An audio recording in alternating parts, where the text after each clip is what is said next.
दोस्तों अगर आपको भी इस प्रकार का फॉर्म मिल चुका है तो यार इस फॉर्म को कैसे भरना है इस वीडियो में दोस्तों मैं आपको सिखाने वाला हूँ। जी हाँ दोस्तों, इस फॉर्म का नाम है SIR फॉर्म। आपको दोस्तों पता ही होगा कि रिसेंटली अभी बिहार के अंदर SIR हुआ, अब यूपी के अंदर SIR चल रहा।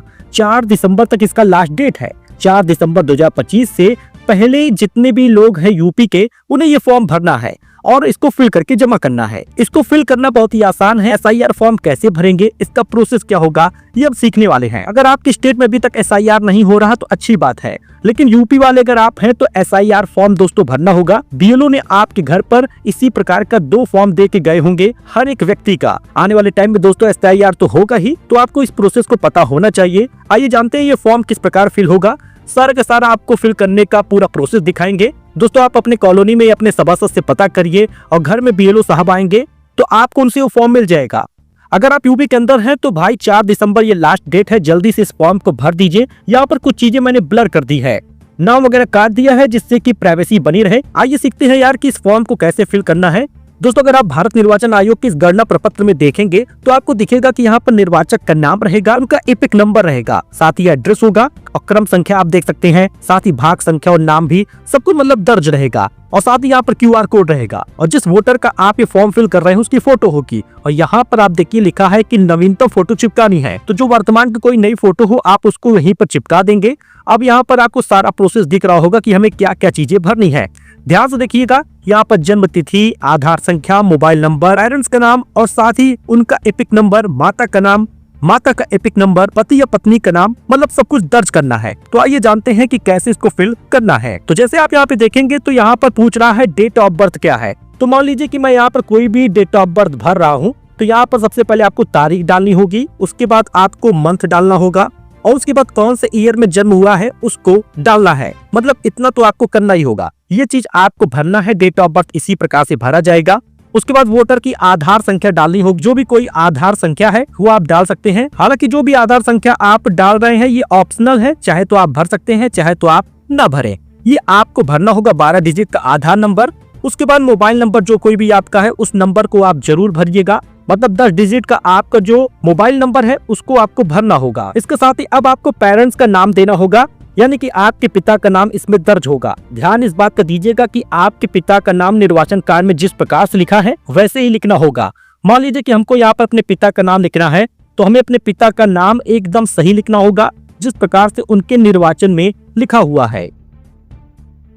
उसके बाद अपने पिता का एपिक नंबर लिखेंगे, यानी कि जो उनका एपिक नंबर दिया हुआ है आप स्क्रीन पर देख लीजिए, यहीं पर लिखा रहता है एपिक नंबर। अब आपको इसको फिल करना होगा। यानी इस बात का दीजिएगा कि एपिक नंबर में कोई गलती ना हो, लेकिन एपिक नंबर भी भरना ऑप्शनल है।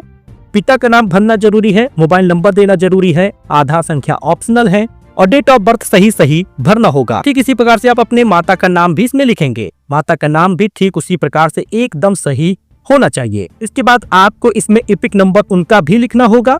ध्यान रहे कि आप एपिक नंबर अगर मौजूद हो, सही हो तो ही आप उसको लिखिएगा। उसके बाद अगर आपकी शादी हो गई है तो आप अपने पत्नी का नाम लिखेंगे और अगर आप एक महिला हैं और आपकी शादी हो गई है तो आप अपने पति का नाम डालेंगी।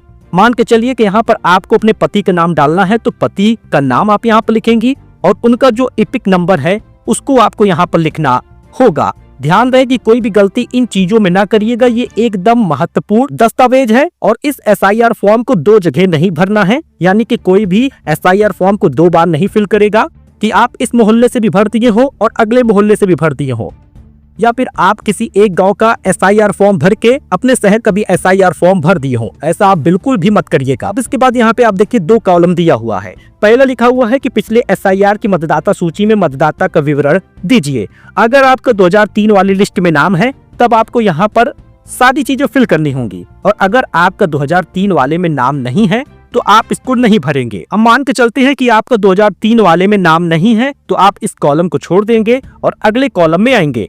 यहाँ पर आपको अपना नाम लिखना होगा। जी हाँ, आपके निर्वाचन कार्ड में जो भी कोई नाम लिखा हो उस नाम को आपको यहाँ पर लिखना होगा जिस प्रकार से निर्वाचन कार्ड में और आधार कार्ड में लिखा हो। बहुत सारे लोगों का आधार कार्ड में अलग नाम है या फिर कास्ट भी लिखी हुई है और निर्वाचन कार्ड में केवल नाम लिखा है, तो निर्वाचन वाला ही नाम आप इसमें दर्ज करेंगे। उसके बाद आप अपना एपिक नंबर जरूर लिखिएगा। ध्यान रहे कि अगर उपलब्ध नहीं है तो कोई बात नहीं है, लेकिन एपिक नंबर आप अगर लिख रहे हैं तो गलत नहीं होना चाहिए, वरना ये डॉक्यूमेंट आपका सबमिट नहीं होगा। बीएलओ जैसे ही सबमिट करेंगे तो ये एरर दिखाएगा। संबंधी का नाम, अगर 2003 वाली सूची में आपके माता पिता का नाम है तो वो नाम आप लिखेंगे। जैसे 2003 में आपके पिता का नाम है तो जिस प्रकार से उस लिस्ट में आपके पिता का नाम लिखा होगा वही नाम आप यहाँ पर लिखेंगे। उसके बाद आपके पिता का आपसे क्या संबंध है, पिता होने का, तो वही चीज आप यहाँ पे भरेंगे। अगर आप अपने माँ का नाम भर रहे हैं तो उसमें माँ लिखेंगे रिलेशन में। अब आपका कौन सा जिला है, जैसे मान लीजिए कि आपका जिला सीतापुर है तो आप यहाँ पर सीतापुर लिख देंगे। फिर उसके बाद एसआईआर फॉर्म में आपको उत्तर प्रदेश लिखना होगा, क्योंकि ये राज्य का नाम दिया जा रहा है तो राज्य वाला आप उत्तर प्रदेश लिख दीजिए। अब उसके बाद आप जिस विधानसभा निर्वाचन क्षेत्र में हैं उसका नाम आपको लिखना होगा। अब कुछ खास बातें, जैसे यहाँ पर विधानसभा निर्वाचन क्षेत्र की संख्या लिखनी होगी, और जो ये भाग संख्या और क्रम संख्या लिखा हुआ है ये आपको 2003 की सूची में मिल जाएगा अगर आप इस कॉलम को भर रहे हैं। और यहाँ पर आपको विधानसभा निर्वाचन क्षेत्र की संख्या लिखनी होगी, भाग संख्या लिखना होगा और क्रम संख्या लिखना होगा। भाग संख्या क्रम संख्या कहाँ पर मिलेगा, ये आपको 2003 वाली लिस्ट में पिता के नाम में दिख जाएगा। ध्यान ये रहे कि आप स्वयं इसको भरें तो बेहतर होगा। ऐसे में ये सारी चीजें भरने के बाद आपको यहाँ पर साइन करना होगा। अगर आप पढ़े लिखे हैं तो साइन करिए, या फिर अगर आप पढ़े लिखे नहीं हैं तो अंगूठा लगाइए। यहाँ पर साइन करनी होगी या अंगूठे का निशान लगेगा।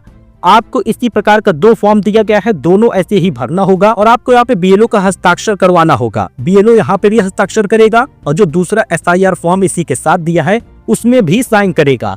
एक आपको सबमिट करना है। तो इस प्रकार से एसआईआर फॉर्म भरा जाएगा। अगर इस कॉलम की बात करें तो 2003 की लिस्ट में अगर ये नाम आ गया है पिता का तो यहाँ पर आपको पूरा लिस्ट देना है, लेकिन 2003 की लिस्ट में आपका नाम नहीं है तो आपको ये नहीं भरना। और अगर आप अपने पिताजी का भर रहे हैं और उनका 2003 की लिस्ट में नाम है तो ये चीजें उनके वाले में भर दीजिएगा।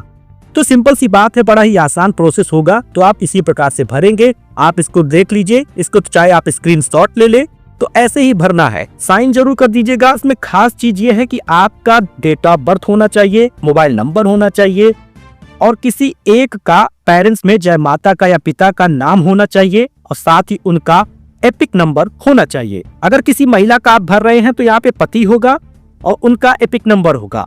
अगर कोई पुरुष भर रहा है तो अपने पत्नी का नाम डालेगा और एपिक नंबर लिखेगा। शादी नहीं हुई है तो ये दोनों चीजें खाली जाएंगी। बस इतना ही करना है। आई होप कि आपको जानकारी पसंद आई हो। वीडियो को लाइक करें, चैनल को सब्सक्राइब करें, लोगों को ये शेयर भी करें जिससे कि वो भी इस फॉर्म को भर पाए। मिलते हैं अपडेट में। धन्यवाद।